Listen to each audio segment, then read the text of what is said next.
Hare Krishna, Krishna Krishna, Hare Hare, Hare Rama, Rama Rama, Hare Hare. Hare Krishna, Krishna Krishna, Hare Hare, Hare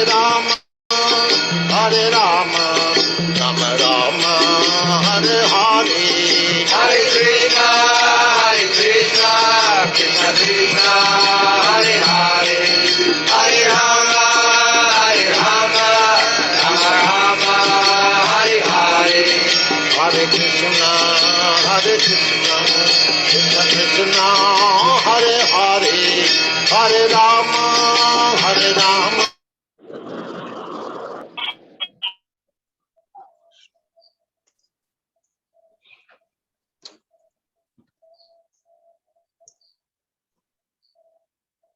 हरे कृष्ण प्रभु जी, दंडवत प्रणाम। हरे कृष्णा, दंडवत प्रणाम प्रभु जी। हरे कृष्णा प्रभु जी, दंडवत प्रणाम। प्रभु जी दंडवत प्रणाम। हरे कृष्ण प्रभु जी। Hare Krishna to Hare everybody. कृष्ण प्रभु जी, दंडवत प्रणाम। हरे कृष्ण प्रभु, हरे कृष्ण प्रभु, दंडवत प्रणाम। हरे कृष्ण प्रभु जी, दंडवत प्रणाम। हरे कृष्णा प्रभु। ना मेरी फोटो तो आई नहीं, स्टार्ट वीडियो हो गया। हरे कृष्ण प्रभु जी, दंडवत प्रणाम। प्रभु जी कीर्तन चलने दें या चलो भैया आ जाओ। 2 मिनट, 2-3 मिनट चला दूं? 2-3 minute.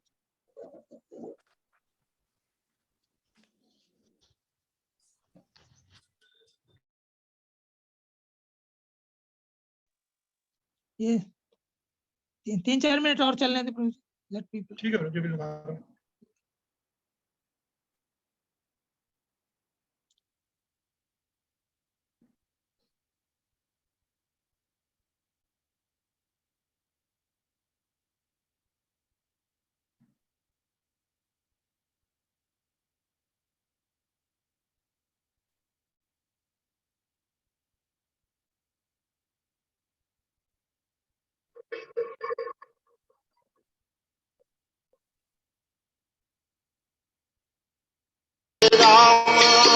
Hare Rama, Rama Rama, Hare Hare.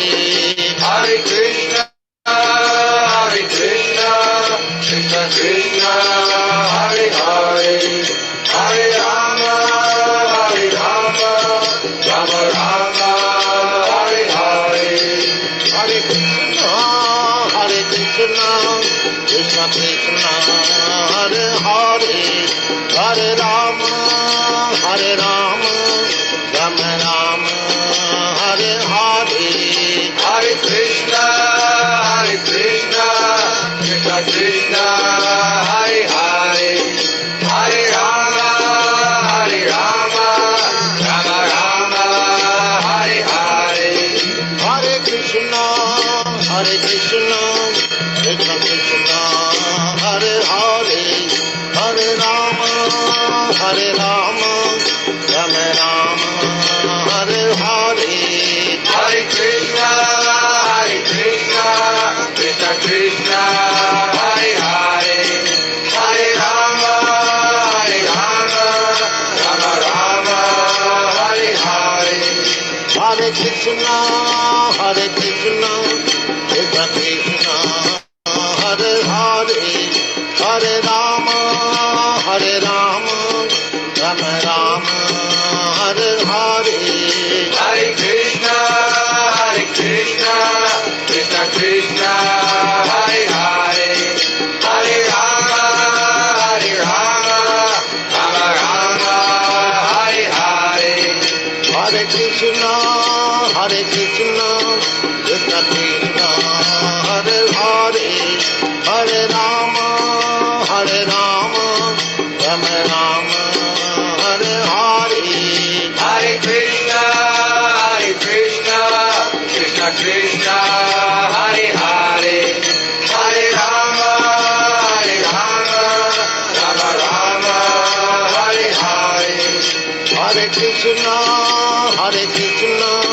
Krishna Krishna, Hare Hare, Hare Rama, Rama Rama,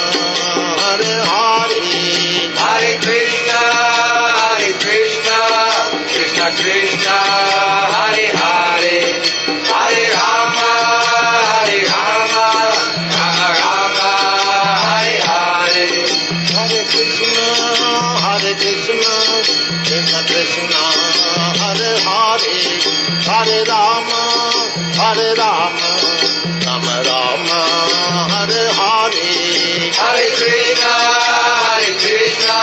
Krishna Krishna, Hare Hare, Hare Rama, Rama Rama, Hare Hare, Hare Krishna, Krishna Krishna, Hare Hare, Hare Rama, Rama Rama, Hare Hare, Hare Krishna, Krishna Krishna, Hare Hare, Hare Rama, Rama Rama, Hare Hare, Hare Krishna, Krishna Krishna, Hare Hare, Hare Rama, Rama Rama, Hare Hare, Hare Krishna, Krishna Krishna, Hare Hare, Hare Rama, Rama Rama, Hare Hare, Hare Krishna, Krishna Krishna, Hare Hare.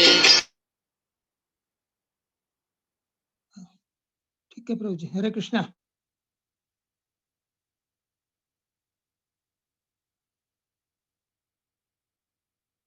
Hare Rama,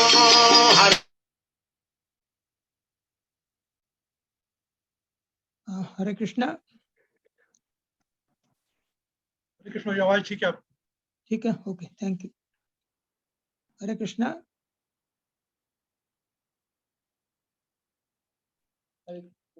आप सबका जो इस zoom programme में उपस्थित हैं, हार्दिक स्वागत है। बहुत बहुत धन्यवाद, आपने समय निकालकर इस कार्यक्रम में सम्मिलित होने का निश्चय किया।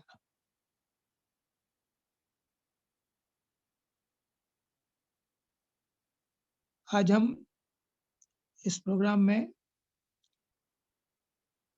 भक्ति की महिमा के बारे में थोड़ा बताएंगे, क्योंकि आप सब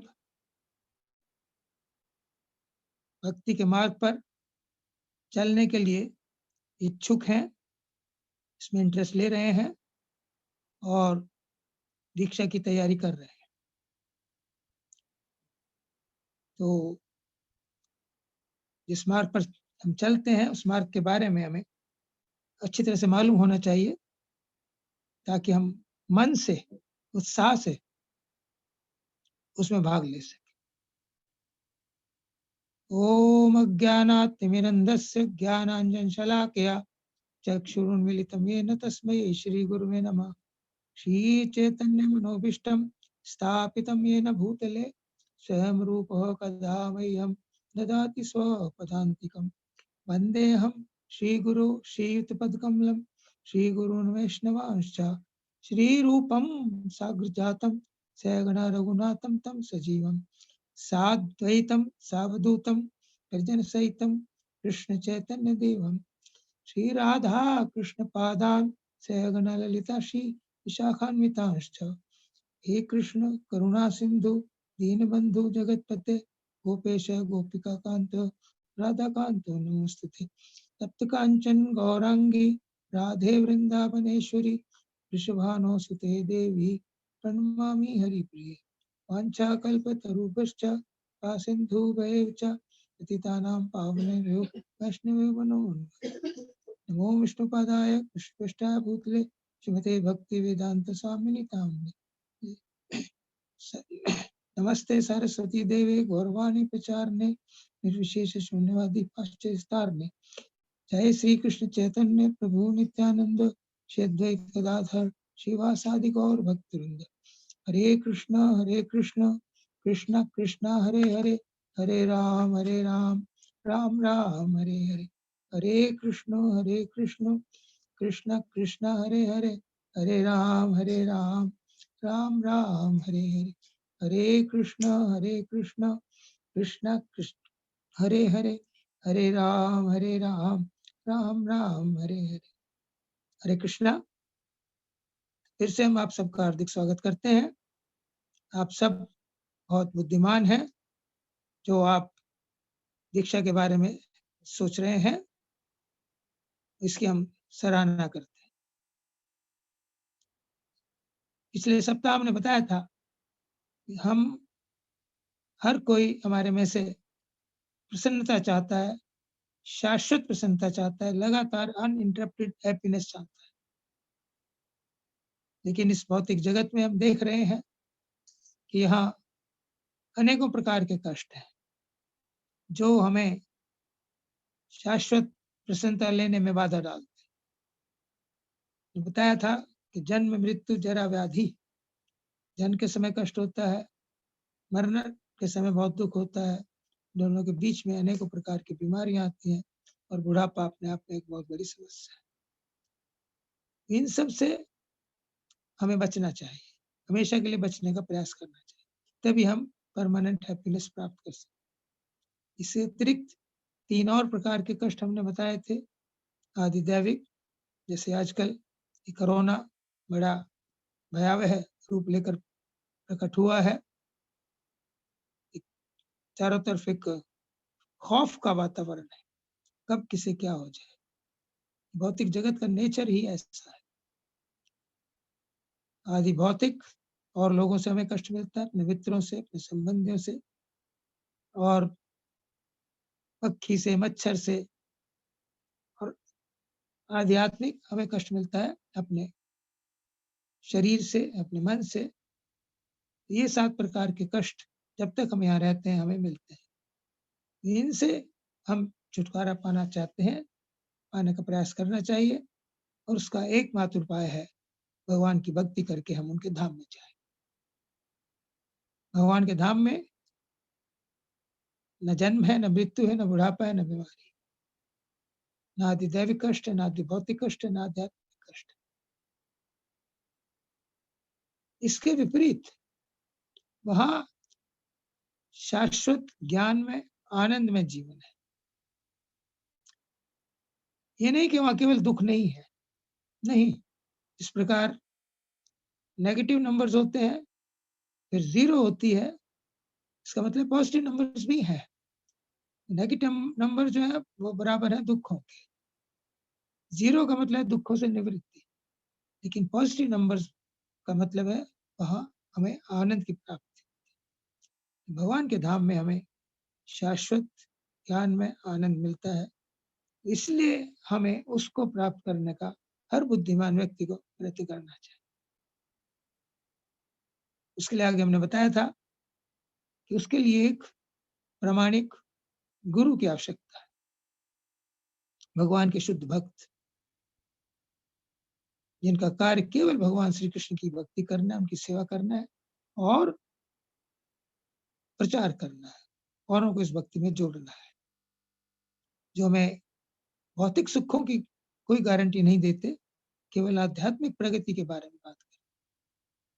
जिस प्रकार के हमें गुरु की आवश्यकता होती है, क्योंकि कृष्ण परम पवित्र है, हम डायरेक्ट उन तक नहीं पहुंच सकते। गुरु महाराज परम पवित्र होते हैं, तो उनके माध्यम से हमने एग्जाम्पल दिया था, जैसे यदि हम प्रेसिडेंट को, प्राइम मिनिस्टर को मिलना चाहें, हमें उनके किसी व्यक्ति की जो उन्हें जानता हो उसके अप्रोच चाहिए, उसके द्वारा मिल सकते। हमने फिर आगे ये भी बताया था कि इस्कॉन जो संस्था है वो बड़ी महत्वपूर्ण संस्था है, जो सारे विश्व में लोगों को कृष्ण भक्ति में जोड़ने के लिए प्रयत्न कर रही है। एक प्रामाणिक संस्था है, चैतन्य महाप्रभु की शिक्षाओं का पालन कर रही है। हम सौभाग्यशाली हैं कि हमारा इससे संबंध है। चैतन्य महाप्रभु रूप गोस्वामी को जब शिक्षा दे रहे थे, वो कह रहे थे, ब्रह्मांड भ्रमिते कौन भाग्यवान जीव, गुरु कृष्ण प्रसादे पाए भक्ति लता बीज। सारे ब्रह्मांड में घूमते घूमते घूमते घूमते कोई एक भाग्यवान जीव है जिसके ऊपर गुरु की और कृष्ण की कृपा होती है। उन दोनों की कृपा से उसके हृदय में भक्ति लता का जो बीज है वो आरोपित होता है। उसका मतलब है जो जिसे दीक्षा मिलती है, जिस व्यक्ति को दीक्षा मिलती है वो बहुत भाग्यशाली है। ब्रह्मांड भ्रमित है कौन भाग्यवान जीव, गुरु कृष्ण प्रसादे पाए भक्ति लता बीज। तो आप सब जिस प्रोग्राम में उपस्थित हैं, आप सबके ऊपर कृष्ण की कृपा है। आधा काम आपका हुआ है, बाकी आधा काम आपने करना है। गुरु कृष्ण प्रसादे पाए भक्ति लता बीज। कृष्ण की कृपा आप पर है, तभी आप इस संस्था से जुड़े हो, इससे आपका संबंध बना है, इसकी तरह आपका झुकाव है और इसके कहे अनुसार आप चल रहे हैं। जब गुरु की कृपा हो जाएगी, आप इस प्रकार जुड़े रहेंगे, भक्ति करते रहेंगे, तो निश्चित रूप से आपको दीक्षा मिलेगी। फिर आपके हृदय में विधिवत भक्ति लता का जो बीज है वो आरोपित होगा दीक्षा के समय। फिर वो बीज श्रवण कीर्तन से उसका हम सिंचन करते हैं, फूटता है, लता बनती है और सींचते हैं उसको श्रवण कीर्तन से, बड़ी होती है, इसकी हम रक्षा करते हैं, अपराधों से बचते हैं, भौतिक इच्छाओं को नहीं पनपने देते। फिर वो लता बढ़कर इस भौतिक ब्रह्मांड से पार हो जाती है और गोलोक धाम में पहुंचती है। वहां भगवान श्री कृष्ण के चरण कमलों में वो लिपट जाती है और वहां उसके ऊपर कृष्ण प्रेम का एक फल लगता है। वो जो बीज हमारे हृदय में अंकुर होता है भगवान श्री कृष्ण और गुरु की कृपा से भक्ति लता का, उसका फल है कृष्ण प्रेम। ये बहुत बड़ी उपलब्धि है। भक्ति ही एकमात्र ऐसा साधन है जिसके द्वारा कृष्ण प्रेम प्राप्त कर सकते हैं। रूप गोस्वामी ने भक्ति रसामृत सिंधु एक ग्रंथ लिखा है, उसके अंदर भक्ति के 6 विशेष गुण बताए हैं। उस ग्रंथ का नाम बड़ा सुंदर है, भक्ति रसामृत सिंधु। भक्ति हमें क्या प्रोवाइड करती, क्या देती है? भक्ति एक रस देती, भक्ति रस। और रस कैसा है? अमृत के समान। रस का मतलब होता है स्वाद, मेलो, कुछ चीज अच्छी लगना। इस भौतिक जगत में अनेकों रस हैं, लेकिन वो रस थोड़ी देर के लिए रहते हैं, फिर उनका स्वाद फीका पड़ जाता है। लेकिन भक्ति जो रस है उसका अमृत के समान है, उसमें कभी कमी नहीं आती, वो कभी फीका नहीं पड़ता। और क्वांटिटी उसकी कितनी है? इस भौतिक जगत के सुख तुच्छ है, थोड़ी देर के लिए, लेकिन भक्ति का जो रस है वो सिंधु के समान है। भक्ति रस अमृत सिंधु, ये उनके ग्रंथ का नाम है। उस ग्रंथ में श्री रूप गोस्वामी ने भक्ति के 6 विशेष गुण बताए जिन्हें हमें जानना चाहिए। उन्हें यदि हम अच्छी तरह से जान लेंगे, समझ लेंगे, तो हम निश्चित रूप से उस भक्ति को अपनाने के लिए, उस भक्ति को प्राप्त करने के लिए, कुछ भी करने के लिए तैयार हो सकते हैं। बहुत महत्वपूर्ण है। उस शुद्ध भक्ति के 6 गुणों का वर्णन रूप गोस्वामी भक्ति रास में करते हैं। वो है क्लेशाग्नि, शुभदा, मोक्ष लघुकृता, सांद्रानंद विशेषात्मा, कृष्ण आकर्षणी और सुदुर्लभा। क्लेशता का मतलब है जो हर प्रकार के क्लेशों को, कष्टों को जड़ से समाप्त कर दे। शुभता का मतलब है जो हर प्रकार से मंगलकारी है, हर किसी के लिए मंगलकारी है, हर कोई उससे अट्रैक्ट होता है, देवताओं के गुण उससे प्रकट हो जाते हैं और वो एक विशेष प्रकार का आनंद प्रदान करते हैं। मोक्ष लघुकृता का मतलब है कि भक्ति से जो सुख मिलता है, जो आनंद मिलता है, उसके आगे मोक्ष का जो सुख है वो बहुत तुच्छ है। भक्ति का सुख मोक्ष के सुख को तुच्छ कर देती, छोटा बना देती। मोक्ष लघु, लघु का मतलब छोटा, लघुकृता। मोक्ष का क्या सुख है? मोक्ष की धारणा ये होती है नॉर्मली कि हम भगवान के विग्रह से निकले हुए तेज में, ब्रह्म ज्योति में समा जाए। ज्योत में ज्योत समाना, ये बहुत प्रचलित वाक्य है भारतवर्ष में। उससे जो सुख मिलता है वहां केवल दुखों से निवृत्ति है, हमने पिछली बार भी बताया था, वहां आनंद की प्राप्ति नहीं। इसलिए भक्ति का जो आनंद है वो मोक्ष लघुकृता, मोक्ष के सुख को तुच्छ कर दे।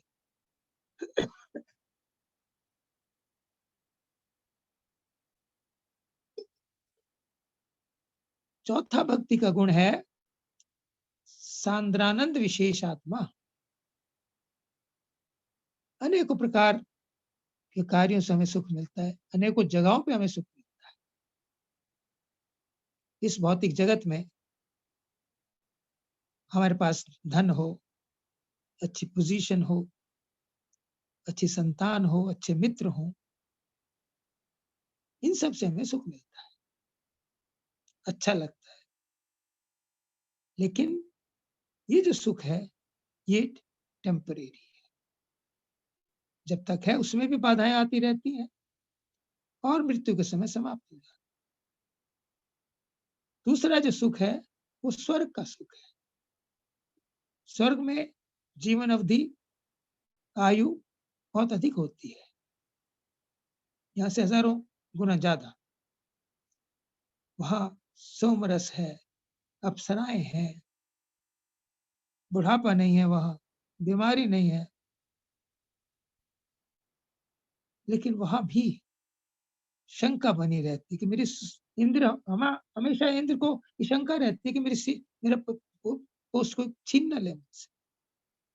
दूसरा कि वहां जो हमने पुण्य किए हैं वह तब तक रह सकते हैं जब तक उन पुण्यों का फल हमें उपलब्ध है।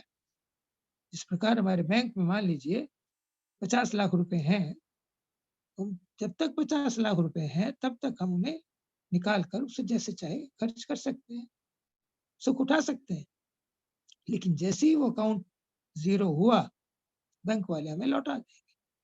इसी प्रकार स्वर्ग का जो सुख है, जो हमारे पुण्य जब तक है वहां रहेंगे, क्षीणे पुण्य मरत्य लोके विशन्ति, और जैसे वो पुण्य समाप्त होते हैं हम उस भौतिक जगत में भेज दिए जाते हैं, फिर से कार्य करो। दूसरे प्रकार का सुख ये है।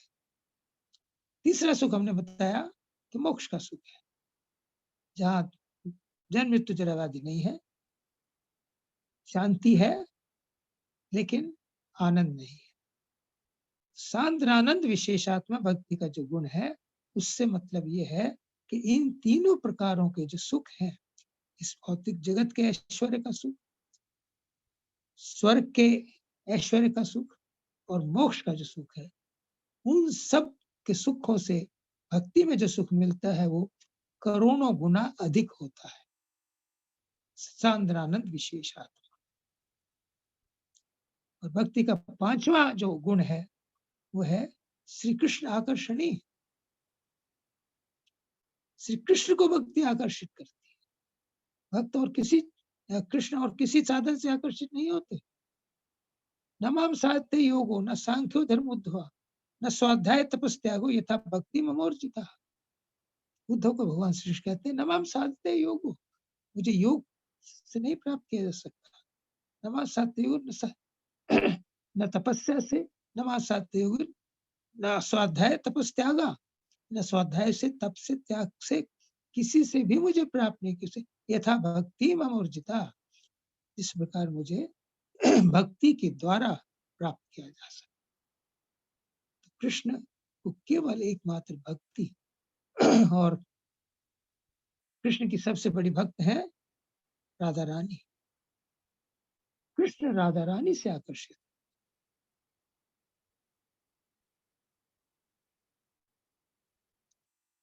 भगवान श्री कृष्ण सबको आकर्षित करते हैं। इस दुनिया में सबसे अधिक जो सुंदर व्यक्ति है वो कामदेव है, लेकिन भगवान की जो सुंदरता है कामदेव की सुंदरता से करोड़ों गुना अधिक है। वो कामदेव को भी आप आकर्षित करते हैं। कंदर्प कोटि कमनीय विशेष शोभम, करोड़ों करोड़ों कामदेव भी मिल जाए, उनकी सुंदरता मिल जाए, तो भगवान की सुंदरता उन सब की सुंदरता से अधिक है। जैसे भगवान का एक नाम है मदन मोहन, कि मदन का मतलब काम, वो काम को भी मोहित कर लेते हैं। लेकिन राधा रानी का क्या नाम है? मदन मोहन मोहिनी। वो भगवान श्री कृष्ण को भी अपनी ओर आकर्षित कर लेते हैं अपनी भक्ति के द्वारा, अपनी सेवा के द्वारा, अपने समर्पण के द्वारा। कृष्ण आकर्षणी भक्ति जो है, एकमात्र भक्ति, न कर्म योग, न ज्ञान योग, न ध्यान योग, अष्टांग योग, ये कोई भी भगवान को अपनी ओर आकर्षित नहीं कर सकता। एकमात्र भक्ति ही भगवान को अपनी ओर आकर्षित कर सकती। इनके बारे में थोड़ा डिटेल में बताएंगे बाद में, अगली क्लासेस में। और छठा गुण है भक्ति का सुदुर्लभा। जिस वस्तु में इतने सारे गुण हो, क्लेशाग्नि हो, शुभदा हो, मोक्ष लघुकृता हो, सांद्रानंद विशेषात्मा हो, कृष्णाकर्षणी हो, स्वाभाविक है, नेचुरल है कि वो सरलता से नहीं प्राप्त। दुर्लभ का मतलब बहुत कठिनाई से प्राप्त होने वाला, और सुदुर्लभा बहुत बहुत बहुत कठिनाई से प्राप्त। भक्ति जो है बड़ी कठिनाई से प्राप्त होती है। इसके दो कारण हैं। पहला कारण है कि कृष्ण सब कुछ दे देते हैं साधकों को, तपस्वियों को, योगियों को, लेकिन अपनी भक्ति नहीं देते।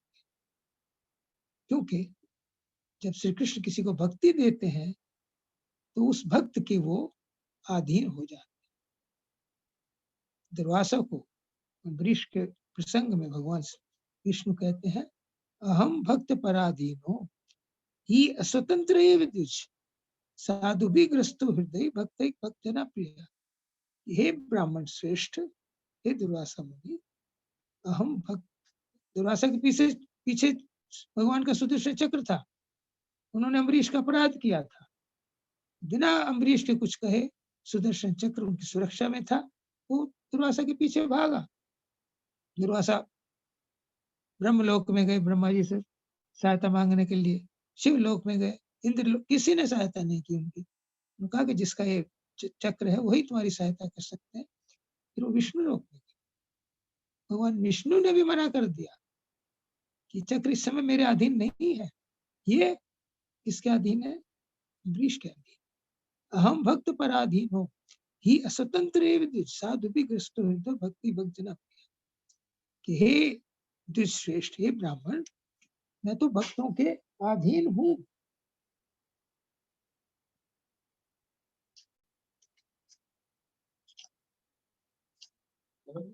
मैं भक्तों के अधीन हूं। हम भक्त पराधीन हो ही अस्वतंत्र एव द्विज। मैं अस्वतंत्र हूं। स्वतंत्र होता है इंडिपेंडेंट, अस्वतंत्र होता है नॉन इंडिपेंडेंट। मैं भक्तों के अधीन हूं। साधु भी ग्रस्त हृदय हो, साधु ने मुझे अपने हृदय में बांध कर रखा हुआ है। भक्त ही भक्त जना प्रिय। और न केवल साधुओं ने, मुझे साधुओं के जो भक्तों के जो भक्त है वो भी मुझे अधिक प्रिय है। इसलिए भगवान जब किसी को भक्ति देते हैं, सोच समझ कर देते हैं, उन्हें उनके अधीन होना पड़ता है। अर्जुन का रथ भगवान श्री कृष्ण ने चला, बलि के द्वारपाल भगवान श्री कृष्ण। नंद महाराज अपने पिताजी के उस खड़ाऊ अपने सिर पर रखकर लाते। इसलिए भगवान भक्ति को बड़े नाप तोल कर देते। सुदुर्लभ। दूसरा कारण है भक्ति का सुदुर्लभ होने का, कि भक्ति हम किसी साधु की कृपा से प्राप्त कर सकते, अपने आप नहीं प्राप्त कर सकते। रहु गुणाए तपसा न याति, न इज्जया निर्वपनात् गृहात्, न छंदसा न जलाग्नि सूर्य, बिना महत्पाद रजोभिषेक। महाराज रहुगुण को जड़ भरत बता रहे हैं कि रहुगुणा ये तपसा न याति। हे रहुगुण, ये जो भक्ति है तपस्या करने से नहीं आती। रघुगुणाय तपस्सनाति न इज्या, ना पूजा करने से आती, न निरूपणात् गृहात्वा, न घर छोड़कर जंगल में भटकने से आती, न छंदसा, न वेदों का अध्ययन करने से आती, न जलाग्नि सूर्य, न गर्मी में सूर्य के अंदर, सूर्य के नीचे खड़े होकर धूप में तपस्या करने से आती है, न सर्दी में हिमशिलाओं के ऊपर खड़े होकर तपस्या करने से मिलती। कैसे मिलती फिर? बिना महत्पाद रजोभिषेक, साधुओं के चरणों की धूल जब तक हम अपने माथे पर नहीं लगाते, अर्थात हम उनकी शरण में नहीं जाते, अर्थात हम उनकी इंस्ट्रक्शन को फॉलो नहीं करते, तब तक हमें भक्ति नहीं मिलती। इस सुदुर्लभा में गुरु का महत्व बताया, प्योर ड्यूटी का महत्व बताया। तो ये जो 6 गुण हमने बताए भक्ति के, ये कितने महत्वपूर्ण है। हम यदि शुद्ध भक्ति करते हैं तो हमें इन सब की उपलब्धि हो जाती। हम उस स्टेज पर पहुंच जाते हैं जहां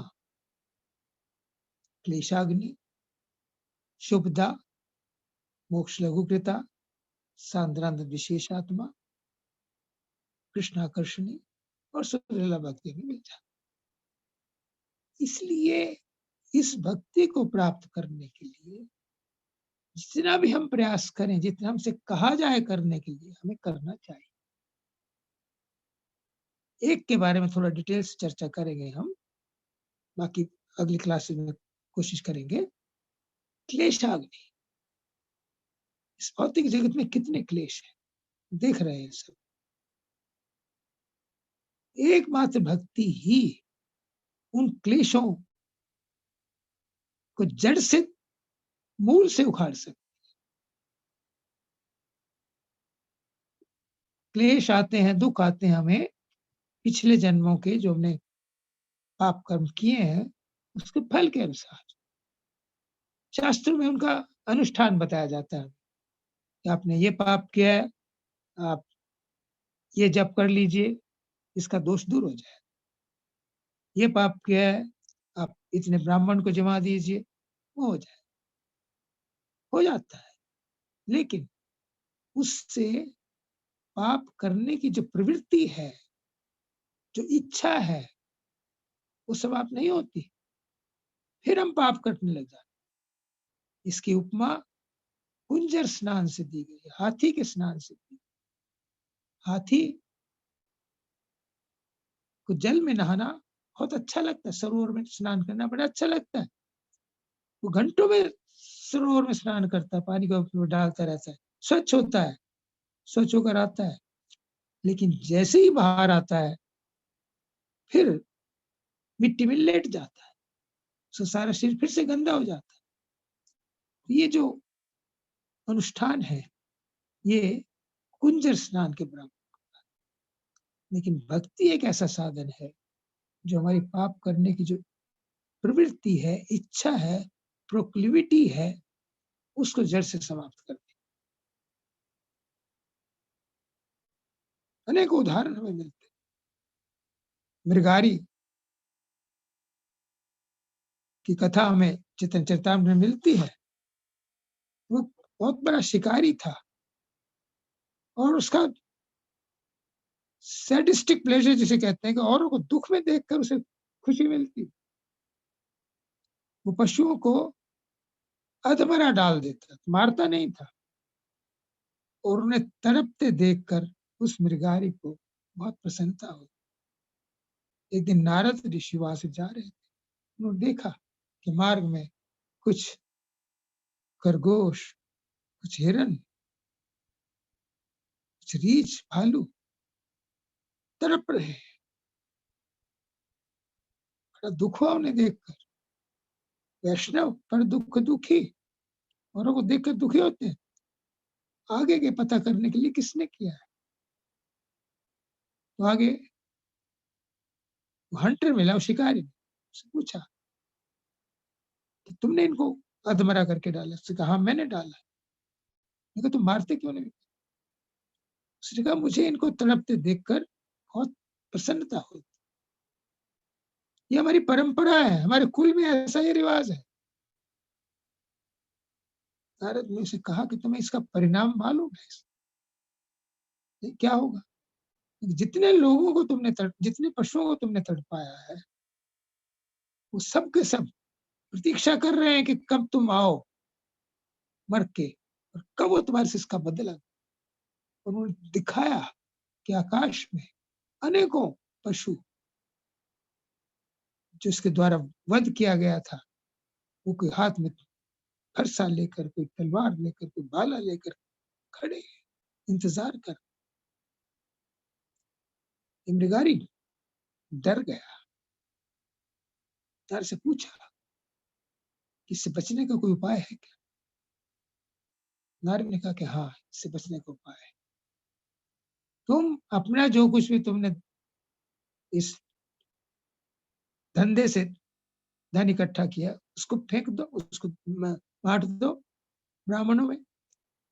अपना तीर कमान ये भाला सब कुछ है, इसको फेंक दो और अपनी कुटिया में एक तुलसी का गमला लगाकर उसके पास बैठकर हरे कृष्ण कृष्ण कृष्ण हरे हरे, हरे राम राम राम इस महामंत्र का जप करो। उसने कहा कि मेरे खाने की व्यवस्था कौन करेगा? तो नारद ने कहा कि उसकी व्यवस्था मैं करूंगा, मैं तुम्हारे लिए भोजन भिजूंगा। उसने नारद जी की बात पर विश्वास किया, अपना सब औजार हथियार फेंक दिए और तुलसी का गमला लगाकर अपनी कुटिया में बैठकर जप कर दिया। नारद चले गए। जब गांव के लोगों ने देखा ये जो शिकारी है इतना बड़ा पापी था, ये भक्त बन गया है, सारा दिन भगवान के नाम का जप करता रहता है, कीर्तन करता रहता है, तो उन्होंने उसके पास कोई उसे रोटी दे जाता, कोई चावल दे जाता, कोई सब्जी दे जाता, कोई फल दे जाता। उसके पास इतना आता कि उसे खाने से अधिक होता, उसे किसी चीज की कमी नहीं हुई। यदि हम भगवान के ऊपर, भगवान के भक्तों पर भरोसा करें तो भगवान हमारी देखभाल करते हैं, इसका आश्वासन देते हैं। भगवद गीता योगक्षेमम वहाम्यहम्। कुछ दिन बाद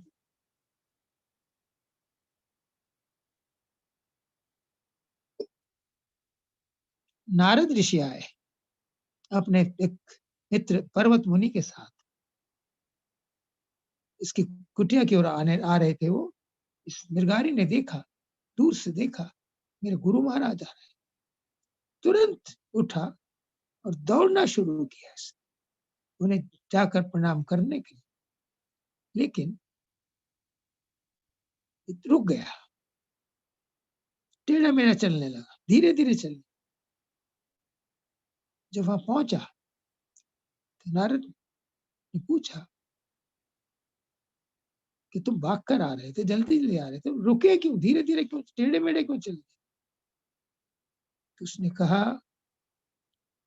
कि गुरुदेव मेरे रास्ते में कुछ कीड़े मकोड़े आ रहे, यदि मैं सीधा भाग कर आता तो मेरे पांव के नीचे दब कर मर जाते, उन्हें बचाकर मैं आ रहा था।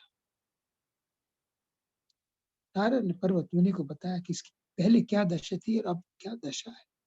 नारद बहुत प्रसन्न हुए। तो जो उसकी जो पाप करने की जो इच्छा थी, प्रवृत्ति थी, कष्ट देने की, लोगों को सताने की, वो समाप्त हो गई। हम बात कर रहे थे क्लेशाग्नि, किस प्रकार भगवान की जो भक्ति है हर प्रकार के कष्टों को, क्लेशों को, पाप करने की हमारी जो इच्छा है उसको जड़ से उखाड़ दे। हम जगाई माधाई का कथा हमने अनेकों बार सुनी है। सबसे बड़े पापी थे उस समय के।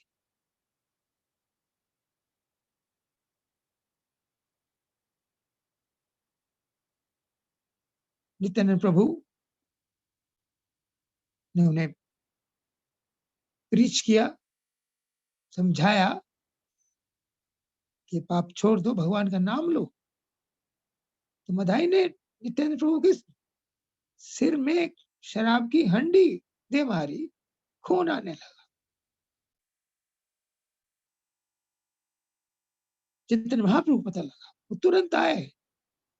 देखा जब महाप्रभु के नित्यानंद प्रभु के माथे पे खून है, तो उन्होंने अपना सुदर्शन चक्र उनका प्रकट हो गया और वो मधाई को मारने वाले थे, उसका सिर काटने वाले थे उस सुदर्शन चक्र से। लेकिन नित्यानंद प्रभु ने कहा कि इसे क्षमा कर दो, और नित्यानंद प्रभु ने ये कहा कि इसका जो साथी जगाई है, इसने वास्तव में मेरी जान बचाई है। ये मधाई मुझे दोबारा मार रहा था, नित्यानंद ने रोका, इसने जगाई ने रोका। महाप्रभु ने जब ये सुना कि जगाई ने उसकी जान बचाई है नित्यानंद प्रभु की, तो उन्होंने जगाई को अपने गले लगाया, उसको धन्यवाद किया कि तुमने मेरे नित्यानंद की जान बचाई। उसे तुरंत कृष्ण प्रेम मिल गया, रोने लगा। जब बधाई ने ये देखा तो उसने प्रार्थना की कि जो पाप इसने किए हैं वही मैंने किए हैं, इस पर कृपा, मुझ पर कृपा क्यों नहीं। और पिछले अवतारों में आपने बड़े बड़े राक्षसों का उद्धार किया है, मेरा भी उद्धार कीजिए। तो चैतन्य महाप्रभु ने कहा कि पीछे जो राक्षस थे पिछले जन्मों में, उन्होंने मुझ पर आक्रमण किया था। मैं अपने प्रति किए गए अपराध को क्षमा कर सकता हूँ, लेकिन तुमने अपराध किया है नित्यानंद प्रभु, मेरे भक्त के ऊपर, इसलिए तुम्हें मैं क्षमा नहीं कर सकता। तुम्हें केवल नित्यानंद प्रभु ही क्षमा कर सकते हैं। तो नित्यानंद प्रभु सुन रहे थे, उन्होंने कहा महाप्रभु मैंने इसके अपराधों को कभी लिया ही नहीं, मैंने सोचा ही नहीं कि इसने अपराध किया, इसको क्षमा कर दीजिए। महाप्रभु ने उसको भी क्षमा कर दिया और फिर उन दोनों को लेकर अपने घर गए, वो कीर्तन किया। और कीर्तन जब हुआ तो उस समय महाप्रभु ने कहा कि देखो इन सब के जो पाप हैं इन दोनों के, वो मैं धारण कर रहा हूं। और महाप्रभु उस समय काले रंग के हो गए, उनके पाप इतने थे। महाप्रभु ने पूछा अद्वैताचार्य से मैं कैसा लग रहा हूं। अद्वैताचार्य ने कहा कि महाप्रभु आप गौर सुंदर से श्याम सुंदर हो गए। और फिर महाप्रभु ने कहा कि जोर से कीर्तन करो। उन्होंने कहा कि जो ये सारे अपराध हैं, जो निंदक हैं, जो भक्तों की निंदा करते हैं, मेरे अंदर से निकलकर वहां चले जाए। और उसके बाद फिर महाप्रभु ने कहा कि अब ये शुद्ध भक्त बन गए हैं, इनकी जो पाप करने की जो प्रवृत्ति है वो समाप्त हो गई है। अब कोई ये मत कहना कि ये पापी हैं या पापी थे कभी समय में, लेकिन अब ये पापी नहीं है। महाप्रभु की कृपा से, नित्यानंद प्रभु की कृपा से उनकी जो पाप करने की जो प्रवृत्ति थी वो समाप्त हो गई। भक्ति से हम उसकी बात कर रहे हैं कि पाप करने की जो प्रवृत्ति है वो समाप्त हो जाती है। उसके बाद वो दोनों 2 लाख नाम रोज करते थे। और मधाई ने तो पूछा नित्यानंद प्रभु से कि आपने तो मुझे क्षमा कर दिया, लेकिन जिन लोगों को मैंने सताया है उनसे कैसे मैं क्षमा याचना। नित्यानंद ने कहा कि तुम जाकर गंगा के ऊपर अपने हाथों से घाटों का निर्माण करो, जब घाट पर उड़ाएंगे तो तुम्हारे पाप मुक्त हो जाए। तुम अपने हाथों से वो घाट का निर्माण करना। तो बहुत सारे लोग, उन्होंने कुछ सराहा किसी ने, लेकिन जो उनसे बहुत दुखी हुए थे उन्होंने उनको बुरा कहा कि 100 चूहे खाकर बिल्लियां भज करने चली है। उसके ऊपर पत्थर फेंके। मधाई ने उन पत्थरों को उठाया, कहा कि मुझे और मारिए और मारिए, और मैं इससे अधिक कष्ट डिजर्व करता हूं। तो किसका प्रभाव है? शुद्ध भक्ति का प्रभाव। तो क्लेशाग्नि, हम ये बात कर रहे थे कि जो शुद्ध भक्ति है वो हमारे जो पाप करने की जो प्रवृत्ति है उसको जड़ से मिटा देती है। तो आप सब उसी भक्ति को अपनाने जा रहे हैं। तो आगे की जो और जो गुण हैं, थोड़े शुभदा, सांदानंद विशेषात्मा, मोक्ष लघु कृता, कृष्णाकर्षणी, सुदुर्लभा, इनके ऊपर हम एक एक दो करके अगली क्लासेस में बात करेंगे। तो अभी हम आपको ये बताना चाह रहे हैं दीक्षा के बारे में कि हमारे यहाँ कुछ दीक्षा से पहले भक्तों को तैयार होना पड़ता है, उन्हें तैयार होना पड़ता है फिलोसॉफिकली। बेसिक फिलॉसफी है वो हर इस्कॉन के भक्त को मालूम होना चाहिए, क्योंकि हमारी संस्था एक प्रीचिंग मूवमेंट है। जब हम लोगों से मिलते हैं उनसे कहते हैं कि आप भी भक्ति को अपनाइए, हमसे वो कुछ पूछ सकते हैं, सवाल कर सकते हैं। बेसिक जो फंडामेंटल नॉलेज है वो उसका बोध, उसका ज्ञान हमें होना चाहिए। तो एक दीक्षा में एक पेपर होता है, फिलोसफिकल क्वेश्चन उसमें होते हैं, उन्हें मैं आपको पढ़ के बताता हूँ कि किस प्रकार के क्वेश्चन होते हैं। श्री प्रभुपाद तथा श्री भगवत पाद अर्थात जिस गुरु से आप दीक्षा ले रहे उनके प्रणाम मंत्र आपको आने चाहिए।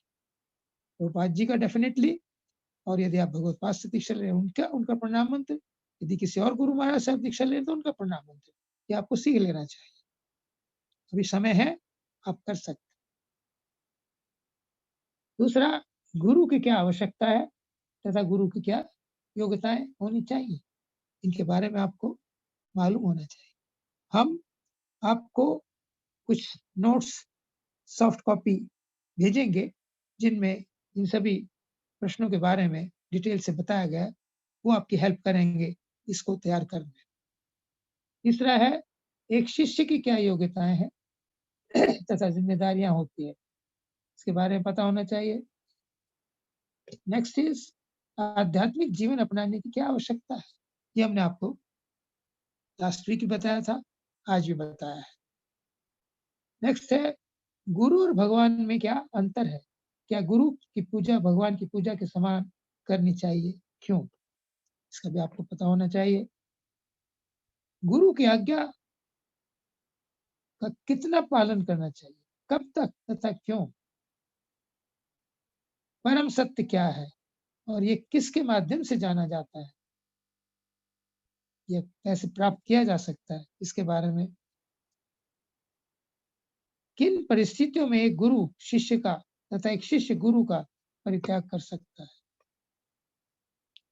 श्री प्रभुपाद जी का इस्कॉन में क्या विशेष स्थान है, परम भगवान कौन है तथा कैसे है, 4 नियम कौन कौन से हैं तथा हमें उनका पालन क्यों करना चाहिए। एक दीक्षित भक्त को इन नियमों के पालन के साथ साथ और क्या करना चाहिए। 10 अपराध की बात यहाँ कही जा रही है, उन अपराधों के बारे में हमें बोध होना चाहिए।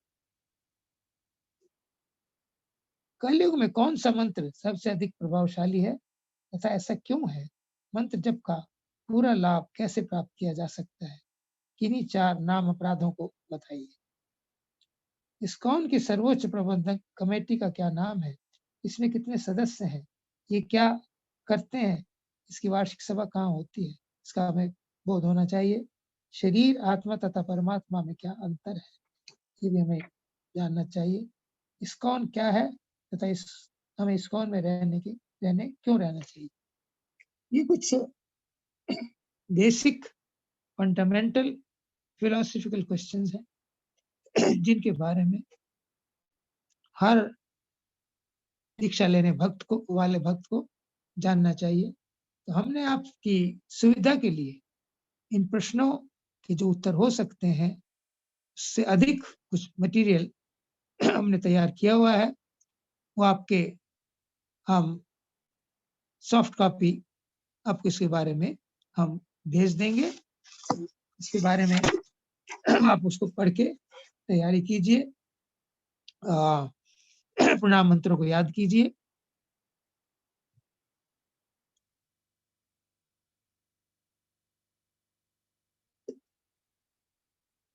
इसके अतिरिक्त एक होता है इस्कॉन डिसाइपल कोर्स, उसमें इस्कॉन के बारे में, जीबीसी के बारे में, गुरु के बारे में, टेम्पल प्रेसिडेंट्स के बारे में, इनका आपस में क्या रिलेशनशिप है, उस सब के बारे में थोड़ा डिटेल से बताया जाता है। ये कोर्स हमारे डिवोटी कंडक्ट करते हैं। ये 4-5 दिन का कोर्स होता है। तो होपफुली आजकल के समय में ऑनलाइन ये कोर्स हम आपको बता देंगे। कुरुनंदन प्रभु हमारे को प्रेसिडेंट हैं इस्कॉन चंडीगढ़ के, वो बता देंगे कि कब ये इस्कॉन डिसाइपल कोर्स किया जाएगा, तो उसे आप अटेंड कीजिए रुचि लेकर। ये सारी अच्छी बातें हैं। वैदिक ज्ञान का भंडार अनंत है। इस्कॉन के बारे में जानना भी बहुत महत्वपूर्ण है। तो इन सब जो ज्ञान की बातें हैं, आपको सीखने में रुचि होनी चाहिए। और इसका लाभ हमने बताया आपको क्या मिलेगा। इसका लाभ मिलेगा गोलोक धाम, जहाँ आनंद ही आनंद है। तो उसकी प्राप्ति के लिए हमें थोड़ा बहुत ये प्रयास करना चाहिए। और एक और बात है, इन सब चीजों को जब आप जान लेंगे ना, तो आप औरों को भी बता सकें। हमारी संस्था प्रीचिंग मूवमेंट है। हम केवल अपने उद्धार से संतुष्ट नहीं हो जाते, ना होना चाहिए। यदि हम और किसी को भगवान की भक्ति के बारे में बताते हैं, तो भगवान श्री कृष्ण उससे बहुत प्रसन्न होते हैं, बहुत जल्दी प्रसन्न होते हैं। क्योंकि श्री कृष्ण से हम, उनकी आत्माएं, उनके अंश बिछड़े हुए हैं। हम उन्हें भूल गए हैं, लेकिन वो हमें याद करते रहते हैं। वो वेट कर रहे हैं कि कब हम उनकी ओर चलें। हम यदि एक कदम चलते हैं, तो वो 10 कदम चलकर हमारी सहायता करते हैं। जैसे हमने बताया, गुरु कृष्ण प्रसादे पाए भक्ति लता बीज। तो आप सब पर कृष्ण की कृपा है, तभी आपका संपर्क इस्कॉन से हुआ है। इसलिए आप जो बातें हमने बताई, फिलोसफिकल आपको आएगा एक, और आईडीसी जो कोर्स है वो है, उसमें आपको जो बातें बताई जाए उसको ध्यान से सीखना है, सुनना है, और उसका एक फिर बाद में कोर्स भी होता है, उसका एक टेस्ट भी होता है छोटा सा। तो कोई भी साधारण इंटेलिजेंस का व्यक्ति कर सकता है। It's nothing difficult in it. क्योंकि हमने बताया इस्कॉन में एक स्टैंडर्ड है थोड़ा सा। हम प्रभुपाद जी को रिप्रेजेंट करते हैं। He wanted us to know all these things and preach. Preaching के लिए ये चीजें बहुत जरूरी है। तो उसके अतिरिक्त कुछ और चीजें ये ऐसे हैं, जैसे आपके घर में एक आल्टर होनी चाहिए। आल्टर का मतलब है जिसमें भगवान श्री कृष्ण, राधा रानी, उनके अवतारों, विष्णु अवतारों की फोटो हो सकती है, और उसमें हमारे जिन गुरु से आप दीक्षा लेने जा रहे हैं, उनकी फोटो होनी चाहिए आल्टर में। आल्टर में फोटो भी रख सकते हैं, भगवान श्री कृष्ण की मूर्ति भी रख सकते हैं, गौर निताई की। तो उन्हें हम भोग लगाए। वो हमारे घर के केंद्र बिंदु होने चाहिए, हमारे घर के स्वामी होने चाहिए। हम जो भी बनाए उनको पहले अर्पण करें, भोग लगाए, फिर हम ग्रहण करें। ये आल्टर का होना बहुत जरूरी है घर में। छोटी बड़ी कैसी भी हो सकती है, इसमें भगवान की फोटो, गुरु की फोटो, फोटो में मूर्ति में कोई अंतर नहीं है। और फिर हमें प्रभुपाद जी के जो ग्रंथ हैं, उनका हमें जितना हो सके, हम हमारी योग्यता है, अध्ययन करना चाहिए। उससे हम बेसिक जो फिलॉसफी है हम समझे, समझदार बने।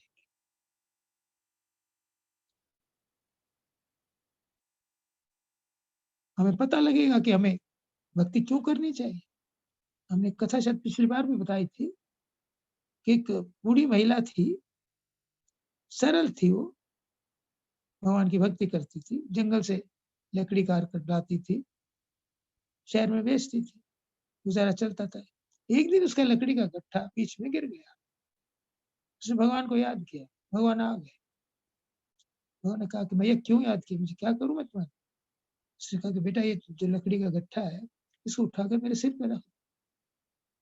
ठीक है, भगवान ने रखा और चले। उस महिला को ये नहीं मालूम था कि यदि भगवान कभी मिल जाए तो उनसे क्या मांगना चाहिए। उसने फिर वही रूटीन का बोझा मांग लिया।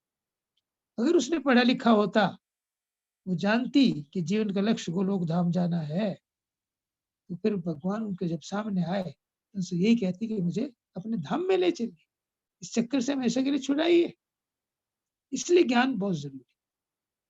प्रभुपाद जी की पुस्तकों में ये ज्ञान हमें बड़े सरल रूप से, स्पष्ट रूप से बताया गया। हम प्रभुपाद जी के ग्रंथों का अध्ययन करें जितना हम कर सकते हैं, और बाहर की किताबों को हम ना पढ़ें। हम लेक्चर सुने, जिन प्रभुपाद जी के लेक्चर सुने, और अपने गुरु महाराज जिनसे हम दीक्षा लेना चाहते हैं उनके लेक्चर सुने, और इस्कॉन के अन्य भक्तों के लेक्चर हम सुन सकते हैं। लेकिन इस्कॉन से जो बाहर के, जो आजकल बहुत भक्त साधु महात्मा टीवी पे, इंटरनेट पे दिखाई देते हैं, तो उनसे हमें उनके लेक्चर में नहीं सुनना चाहिए, क्योंकि फिलॉसफी में कहीं ना कहीं अंतर रहता है। प्रभुपाद जी ने जो हमें फिलॉसफी दी है वो बेस्ट फिलॉसफी है, बड़ी सरल है वो। इसलिए हमें प्रभुपाद जी की ग्रंथों का ही अध्ययन करना चाहिए। मैंने पिछली बार भी बताया था कि मंगल आरती करनी चाहिए घर में। कुछ जो मंगल आरती में भजन मंदिर में होते हैं, आरती होती हैं, उन्हें याद करना चाहिए। संसार दावानल, नरसिंह भगवान की आरती, तुलसी आरती, ये सब मंगल आरती के समय होती हैं। मंगल आरती घर में प्रातःकाल उठकर अधिक से अधिक 5:30 बजे तक कर लें। सिंपल आरती को इलेबोरेट करने की जरूरत नहीं है। फिर 5:30 बजे अपना जप शुरू कर दें, और 7:15, 7:30 बजे, 7:30 बजे मंदिर में गुरु पूजा होती है, तो गुरु पूजा, श्री गुरु चरण पद्मा, ये भी हमें याद होनी चाहिए। ये 4 आरतियां हमें याद करनी चाहिए। संसार दावानल, लीड लोक, नमस्ते नृसिंहाय, और नमो नमो तुलसी कृष्ण प्रेयसी नमो, ये, और श्री गुरु चरण पद। टाइम है अपने पास, आप सब पढ़े लिखे हैं, समझदार हैं, इंटेलिजेंट, अपने मटेरियल एजुकेशन प्राप्त की है, बहुत कुछ याद किया, पढ़ा है। ये छोटी छोटी बातें हैं, इन्हें भी आप बड़े मन से लगा कर उन्हें याद कीजिए, और उसके बाद भगवान को भोग लगा के प्रसाद ग्रहण करें। कुछ श्लोक हमने पिछली बार भी बताया था, कुछ भगवत गीता से, कुछ श्रीमद् भागवत से, कुछ और जो ग्रंथ हैं चैतन्य चरितामृत, उनसे 3-3, 4-4 श्लोक आपको अवश्य याद करना चाहिए। इस प्रकार आप अपनी जो दीक्षा लेने जा रहे हैं उसकी तैयारी आपको शुरू करनी चाहिए। बाकी जो फिलॉसफी है वो हम आपको वीकली बताते रहेंगे। जिस फिलॉसफी का टेस्ट होगा उसको हम आपको, मैंने बताया, सॉफ्ट कॉपी भेज देंगे। टेस्ट कब होगा, कैसे होगा, बता देंगे। आईडीसी कोर्स ऑनलाइन, वो भी बता देंगे कब होगा। 4-5 दिन का, 2 घंटे रोज का होगा, उसका भी टेस्ट बता देंगे। जो आपको करना है वो श्लोक याद करने हैं, आरती याद करनी है, और मंगल आरती करनी है। आल्टर, इस्कॉन स्टैंडर्ड का आल्टर बनाना है, उसमें कोई और जो देवी देवता या और कोई गुरु, वो नहीं, केवल इस्कॉन स्टैंडर्ड के राधा माधव, गौर निताई, श्री प्रभुपाद, और जो हमारे होने वाले गुरु हैं उनकी आप फोटो रखिएगा। शुद्ध भक्ति का बड़ा लाभ है, मिक्स करेंगे तो मुश्किल हो जाएगा। संभव है और सारे लोग कर रहे हैं, उसका बहुत बड़ा लाभ है। तो आप सबसे हम प्रार्थना करते हैं कि जो बातें हमने बताई हैं उनको आप पालन कीजिए। बाकी वीकली क्लासेस में और अधिक भक्ति की महिमा के बारे में हम चर्चा करते रहेंगे। अभी आपका कोई प्रश्न किसी का है तो पूछ सकते हैं। हरे कृष्णा, धन्यवाद, थैंक यू।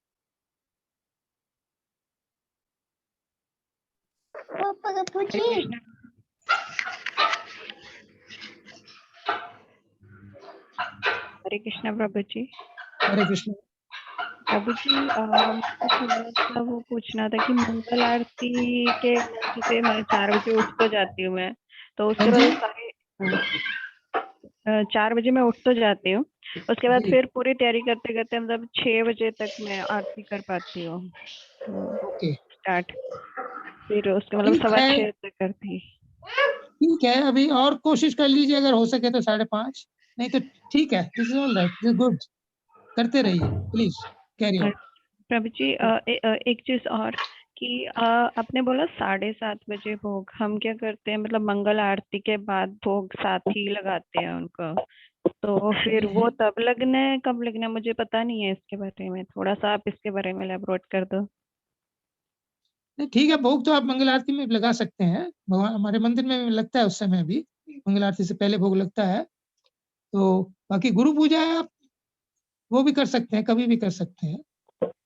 अच्छा, वो जो गुरु पूजा है जो अपने श्री गुरु चरण पाद वाली है, वो आप बोल रहे हैं, वो नहीं मैंने अभी तक स्टार्ट की, वो मुझे पता नहीं था। अच्छा, वो आप वो भी कीजिए, आप वो भी कीजिए। वो भी उसी कभी टाइम कर सकते हैं 7, सुबह? 7:30, 7, 7:30, 7:30, 8 तक कभी भी कर लीजिए, 5 मिनट। अगर वो उसी टाइम मंगल आरती के साथ ही कर सकते हैं? वो भी कर सकते हैं, ठीक है, वो भी कीजिए, दैट इज ऑल। ठीक है मुझे, थैंक यू, हरे कृष्ण। हरे कृष्णा प्रभु जी। हरे कृष्णा। धन्यवाद धन्यवाद। प्रभु जी। भक्ति रस ये 6 विशेष गुण में पहला क्या था प्रभु? हाँ जी, पहला गुण क्या था भक्ति के? फर्स्ट पहला गुण भक्ति के 6 गुण बताए। क्लेशाग्नि, क्लेशाग्नि, शुभदा,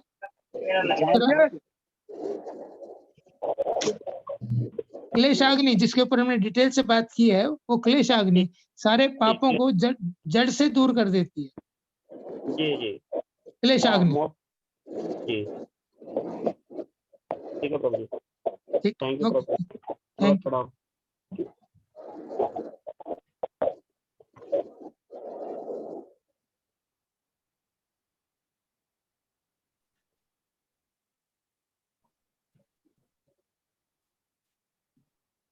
हरे कृष्णा प्रभु जी, दानव प्रणाम। धन्यवाद प्रणाम। हरे कृष्णा। प्रभु जी, आपने जैसे मृगारी के एग्जाम्पल में बताया, वैसे हमसे भी अनजाने में काफी सारे कीड़े मकोड़े का हमसे भी ये हो जाती है, तो उससे कैसे बच सकते हैं हम? जानबूझकर नहीं करना चाहिए, अनजाने में हो जाते हैं। आप भक्ति कर रहे हैं तो भगवान उसका देख लेंगे, जानबूझकर नहीं करना चाहिए। ठीक है प्रभु जी, हरे कृष्णा, धन्यवाद। ठीक है, अपने स्वाद के लिए, अपनी प्रसन्नता के लिए किसी को कष्ट नहीं पहुंचाना चाहिए। जी प्रभु जी। हरे कृष्णा प्रभु जी। हरे कृष्णा। दंडवत प्रणाम प्रभु जी। दंडवत प्रणाम प्रभु जी, थैंक यू। मैं पूछ रहा प्रभु जी कि जैसे मैं मंगल आरती तो 5:30 कर लेता हूँ, लेकिन गुरु पूजा जो 7:30 होता है, तो गुरु पूजा नहीं हो पाती क्योंकि मेरे को 7:45 बजे ड्यूटी निकलना होता है। तो मतलब मंगल आरती की तरह ये भी कंपल्सरी है कि करना ही है? तो उसी समय कर लीजिए ना आप। जी प्रभु जी। 5:30 के समय ही कर लीजिए गुरु पूजा। ठीक है, यानी 7:30 का कोई इशू नहीं है प्रभु जी? हाँ, नहीं वो नहीं आप करनी चाहिए। जी जी, ठीक है, ठीक है प्रभु जी। हरे कृष्ण, दंडवत। हरे कृष्ण।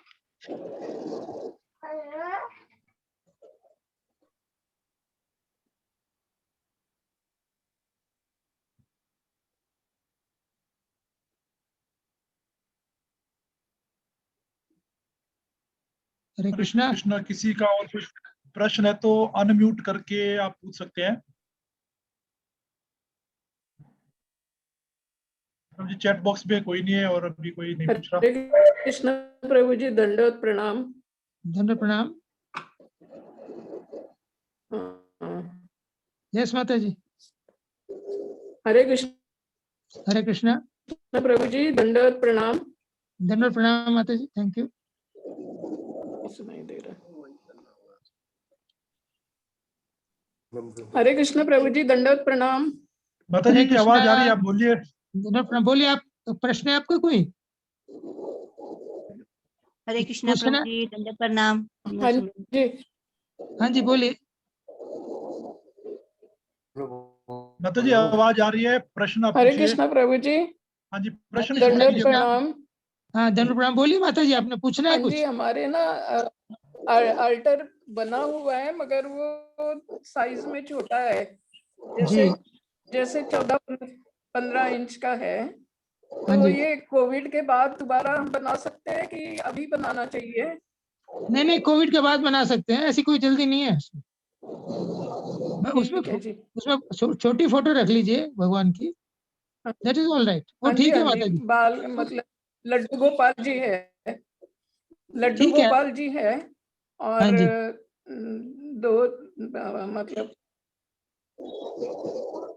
गुरु नरसिंह गुरु भगवान गुरु, है और गुरु, गुरु पंचतत्व है। महाराज की और प्रभुपाद जी की फोटो और रखिएगा। हाँ जी, गुरु महाराज की रख लेंगे। ठीक है जी। हाँ महाराज की, प्रभुपाद जी की, गुरु महाराज की, और हो सके तो गौर निताई की देख लीजिए। ठीक है, गौर निताई की भी फोटो रखिए। हाँ, ठीक है प्रभु जी। ठीक है, ओके। ठीक है जी। हरे प्रभु जी, कृष्णा प्रभु। हरे कृष्णा प्रभु जी। धन्यवाद। हाँ हरे कृष्णा। हरे कृष्णा। हाँ जी प्रभु जी, I am actually I taken diksha from Radha Raman पहले। नाउ आई एम स्विच, मेरे को अब इधर से इस्कॉन से लेनी है, तो मैं अपनी गुरु महाराज की वो माला करती हूँ। तो should I stop, I should continue with that mala? क्योंकि मैंने प्रभुपाद जी की वो नहीं करती हूँ, गुरु पूजा उनकी नहीं, मैंने कभी की नहीं है। तो दैट इज कंपल्सरी, तो आई विल स्टार्ट डूइंग। तो should I do my Guru Maharaj की भी और इधर की भी करनी चाहिए मुझे, दोनों? नहीं, आप वो करते रहिए ना, उनकी क्यों छोड़ते हैं? अच्छा अच्छा, आपने ठीक है जो ठीक है। राधा रमन मंदिर से ली हुई है, तो उनसे ली, ठीक है, उनकी हाँ जी करते हाँ रहिए। जी।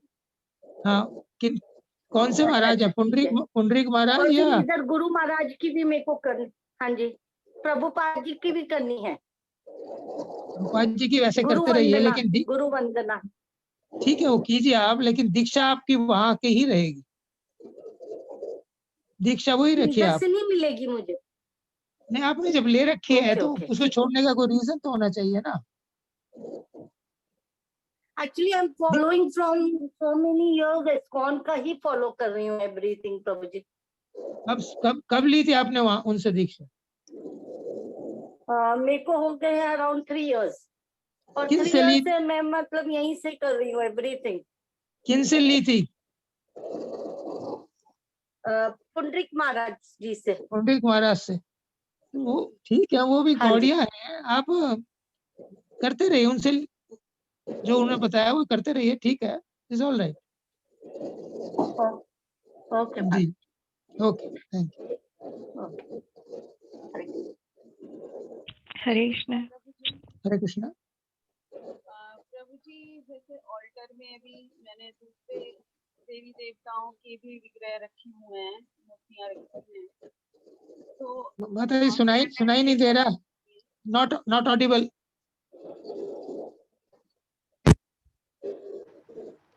हरे कृष्णा प्रभु जी, अब आ रही है आवाज? हाँ जी अब आ रही है। प्रभु जी, मैंने ये पूछना था कि अभी जैसे घर में ऑल्टर में दूसरे देवी देवताओं की भी मूर्ति रखी हुई है, तो जी। उन इस्कॉन स्टैंडर्ड फॉलो करने के लिए मुझे उनका क्या करना होगा? उनको तो आपको रिमूव करना पड़ेगा, हटाना पड़ेगा। मतलब उनका कोई सिस्टम की कहाँ जल विसर्जन करें कि क्या करें उनका? ये आप पता कर लीजिए किसी से, जल विसर्जन कर सकते हैं, लेकिन ऑल्टर में इस्कॉन के ही चैतन्य महाप्रभु, गौर निताई या राधा माधव, राधा कृष्ण और श्रील प्रभुपाद, नरसिंहदेव भगवान एंड गुरु महाराज, हमारे ऑल्टर में यही होने चाहिए।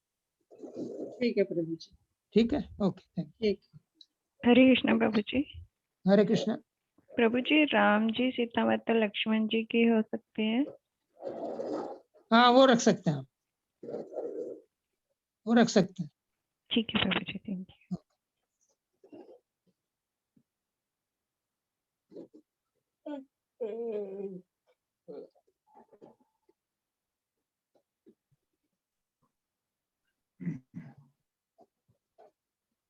हरे कृष्णा प्रभु जी। हाँ जी, हरे कृष्णा माता जी। दंडवत प्रणाम प्रभु जी। दंडवत प्रणाम। प्रभु जी, मैंने ये पूछना था, जो आप IDC कोर्स के बारे में बोल रहे थे, तो तैयारी या उसके बारे में भी आप क्या क्या करनी है और क्या कैसे कैसे करनी है? उसमें आपको वो क्लास अटेंड करनी है, बस अकुरुनंदन प्रभु वो लेंगे या कोई और लेंगे। उसमें क्लास अच्छा अटेंड करनी है, 4-5 दिन क्लास होगी, 2-2 घंटे की। अच्छा प्रभु जी, और पेपर ऑनलाइन होएगा? हाँ, ऑनलाइन ही, आजकल तो ऑनलाइन ही होगा सब कुछ। हाँ जी, हाँ जी। यस, हाँ जी, online. Thank you so much, thank you so much. Hare Krishna, दंडवत प्रणाम। दंडवत प्रणाम। Krishna bless you. हरे कृष्णा प्रभु जी, दंडवत प्रणाम। दंडवत प्रणाम। हरे कृष्णा प्रभु जी, दंडवत प्रणाम। हरे कृष्णा, दंडवत प्रणाम। मैं सोची बोलेंगे जी। हरे कृष्णा प्रभु जी, दंडवत प्रणाम। दंडवत प्रणाम। हरे कृष्णा प्रभु जी, दंडवत प्रणाम। हरे कृष्णा प्रभु जी, दंडवत प्रणाम। हरे कृष्णा, दंडवत प्रणाम टू एवरीबॉडी। हरे कृष्ण प्रभु जी, दंडवत प्रणाम। हरे कृष्णा हरे बेटा, कृष्ण प्रभु जी, दंडवत प्रणाम। गुड हरे बॉय। कृष्णा प्रभु जी, दंडवत प्रणाम। प्रणाम। हरे कृष्ण प्रभु जी, दंडवत। हरे कृष्णा चुप रहिए, हरे कृष्णा। हरे कृष्णा, हरे कृष्णा, हरे कृष्ण कृष्ण हरे कृष्ण कृष्णा, हरे हरे, हरे राम हरे राम, राम राम हरे राम राम। हरे हरे कृष्ण प्रभु जी, दंडवत प्रणाम। हरे कृष्ण प्रभु जी, श्री राधा माधव की जय। गायत्री माता जी, आपका प्रश्न है कुछ? माधव की जय। गौर साई की जय। वेद भक्त की जय। All glories to assembled devotees. Hare Krishna All glories to assembled Hare devotees. Krishna All glories to the assembled devotees. All glories to Shri Guru and Shri Gauranga. हरे कृष्णा, बहुत बहुत धन्यवाद आपसे। थैंक यू प्रभु जी। हरे कृष्णा, दंडवत प्रणाम प्रभु जी।